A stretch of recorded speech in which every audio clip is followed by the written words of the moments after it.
বিসমিল্লাহির রহমানির রহিম। প্রিয় দেশবাসী, আসসালামু আলাইকুম।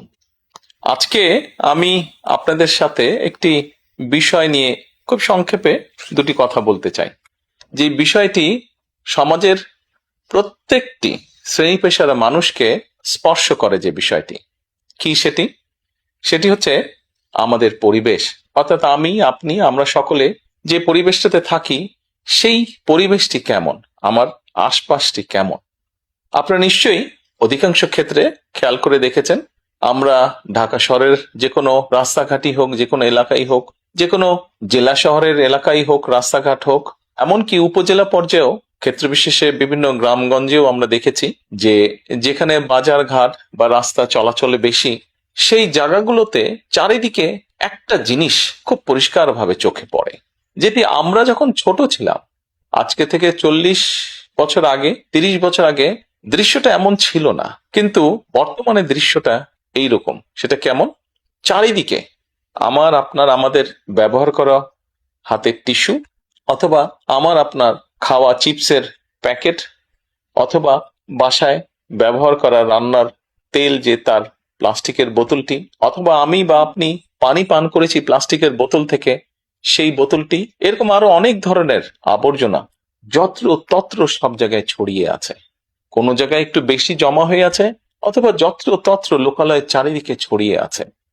চিন্তা করে দেখুন তো, আপনার ঘরে, যে ঘরটিতে আপনি থাকেন, যে বাসাটিতে আপনি থাকেন, যদি চারিদিকে এমন টিস্যু ছড়িয়ে থাকতো, যদি চারিদিকে এমন আবর্জনা ছড়িয়ে থাকতো, আপনার কাছে কি ভালো লাগতো দেখতে? নিশ্চয়ই না, আমাদের কারো কথাই ভালো লাগতো না। কবি তো সুন্দরভাবে লিখেছেন, সবুজ শস্য শ্যামলা আমারে ভুবন। তো আসুন না, আমরা কেন আমাদের পরিবেশটাকে সুন্দর করতে পারবো না? বাংলাদেশের অধিকাংশ মানুষই পায়ে হেঁটে চলে, অথবা রিক্সায় যায়, অথবা বাসে চলাচল করে। এই মানুষগুলো যখন রাস্তা পার হয়, বিভিন্ন জায়গায় যখন আবর্জনা জমে থাকে, ময়লা থাকে, এই মানুষগুলোর কিন্তু অনেক কষ্ট হয়, বিভিন্ন জায়গায় অনেক দুর্গন্ধ হয় আবর্জনা জমে থাকে। তবে আমরা যদি সকলে মিলে একটু সচেতন হই, আমরা যদি নিজেরা সচেতন হই, যত্রতত্র যদি আমাদের ব্যবহারকৃত আবর্জনাগুলো যদি যত্রতত্র আমরা না ফেলে দিই, আমরা যদি একটি নির্দিষ্ট জায়গায় এই আবর্জনাকে জমা করি এবং নির্দিষ্ট উপায়ে যদি এটাকে পরে ধ্বংস করি, তাহলে যেমন আমাদের পরিবেশটি ভালো থাকবে, ঠিক একইভাবে আমরা আমাদের পরিবেশটাকে সুন্দরভাবে রাখতে পারবো। দেখুন, অনেক জায়গায় আমি দেখেছি, গত কয়েক মাসে যখন আমি দেশের বিভিন্ন জায়গায় গিয়েছি, হয়তো কোনো একটি পুকুরের পাশ দিয়ে যাচ্ছি, দেখেছি পুকুরের ভিতরে বিভিন্ন রকম ময়লা স্তূপ হয়ে পড়ে আছে, অথবা পুকুর পাড়ে বিভিন্ন ময়লা স্তূপ হয়ে পড়ে আছে।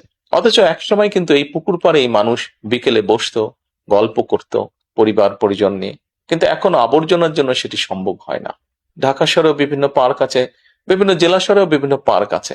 আমরা পার্কগুলোতে যাচ্ছি বিকেল বেলায় পরিবার পরিজনকে সাথে নিয়ে, কিন্তু গিয়ে যখন আমরা চিনেবাদাম খাচ্ছি, অথবা চিপস খাচ্ছি, অথবা বাচ্চারা লজেন্স খাচ্ছে, খেয়েই আমরা জিনিসটা সেখানে ফেলে দিচ্ছি। আমরা যখন যাই তখন হয়তো যারা পরিচ্ছন্ন কর্মী তারা হয়তো পরিষ্কার করে রাখছে, কিন্তু আমরা যখন বেরিয়ে আসছি তখন আর সেটি আগের মতন পরিষ্কার থাকছে না। কিন্তু যদি যে পরিষ্কার থাকতো, আপনি যদি পরিষ্কার করে রেখে আসেন, আপনার পরবর্তীতে যে যাবে সেও সেই পরিচ্ছন্নতা, সুন্দর পরিবেশটি উপভোগ করতে পারবে। কাজে আসুন না, আমরা যদি আজকে থেকে প্রত্যেকে সচেতন হই, আমাদের হাতের আবর্জনা বা ব্যবহৃত আবর্জনা যদি নির্দিষ্ট জায়গায় সুন্দরভাবে আমরা গুছিয়ে ফেলি, তাহলে ধীরে ধীরে হয়তো আমরা আমাদের এই বাংলাদেশটাকে আবর্জনা মুক্ত করতে পারবো, সুন্দর একটি পরিবেশ গড়ে তুলতে পারবো। দেশটা তো আমাদের সকলের। আমরা সকলে মিলে যদি চেষ্টা করি, সকলে মিলে যদি একটু একটু করে করি, তাহলে আমরা বড় কিছু করতে সক্ষম হব। প্রিয় দেশবাসী, আপনাদের কাছে আজকে এই সহযোগিতাটা আমি চাইছি। আমরা সকলে মিলে আসুন, চেষ্টা করি আমাদের দেশটিকে পরিষ্কার সুন্দর রাখতে। আমরা সকলে মিলে চেষ্টা করি আমাদের পরিবেশটিকে সুন্দর পরিষ্কার রাখতে, যা নিশ্চিত করবে আমাদের আগামী দিনের বংশধরদের জন্য একটি সুস্থ দেশ, সুস্থ পরিবেশ। সকলকে আন্তরিক ধন্যবাদ। আসসালামু আলাইকুম।